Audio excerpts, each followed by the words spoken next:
Grace and peace. Welcome to Find the Intersection. My name is Paul Dezay, and today's passage is 1 Corinthians 12, verses 1 to 11. 1 Corinthians 12, 1 to 11. Pause the video if you haven't read it. Go read it through in a couple translations, and then come back and let's talk about it. All right, I'll see you.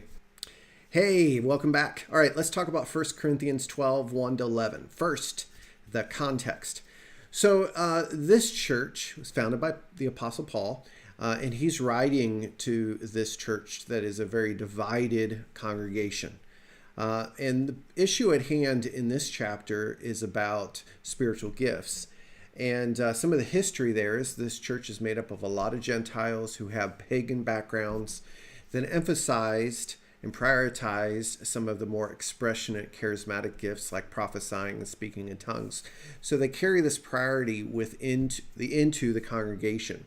And Paul is speaking to this group of people and saying to be unified.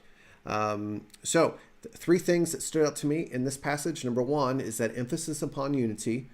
And unity is different than uniformity. Uniformity is that everybody's the same. Unity is we have a different group of people, a lot of different people made up of different gifts, and we all surround Christ at the center, and it unifies us, brings us together, even despite our diversity.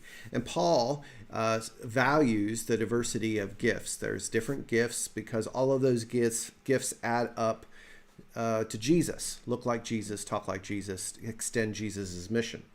The second thing that I saw in this passage was the emphasis upon gifts. And gifts aren't just something that are handed to somebody. They are truly gifts out of grace. So you can't earn them. You can't work your way up to have better gifts. It is a working of grace. And because of that, the Apostle Paul is speaking to this group of people about looking at the gifts in light of Jesus. Now, the third thing that stood out to me is the purpose of these gifts is for the edifying of the body or for the building up of the church to present the fullness of Christ to the world. And so these gifts aren't for the personal enjoyment. It doesn't go along with our individualist society, that these gifts are supposed to be used and shared, kind of re-gifted towards other people. And so we have that priority of not just using our gifts for our own benefit, but using the gifts for the kingdom of God, for the kingdom work. So there's the emphasis upon the common good. Now, the application that I've been thinking about today is this. What gifts do we value more than others in the church today? And so that's something I'm thinking about. And is there a hierarchy of gifts in the modern church? I hope not. But it's an important question for me to reflect on today. So what did you come up with in this passage? Why don't you share your thoughts in the comments, and then we'll come back tomorrow and talk about the Old Testament passage. Take care, everyone.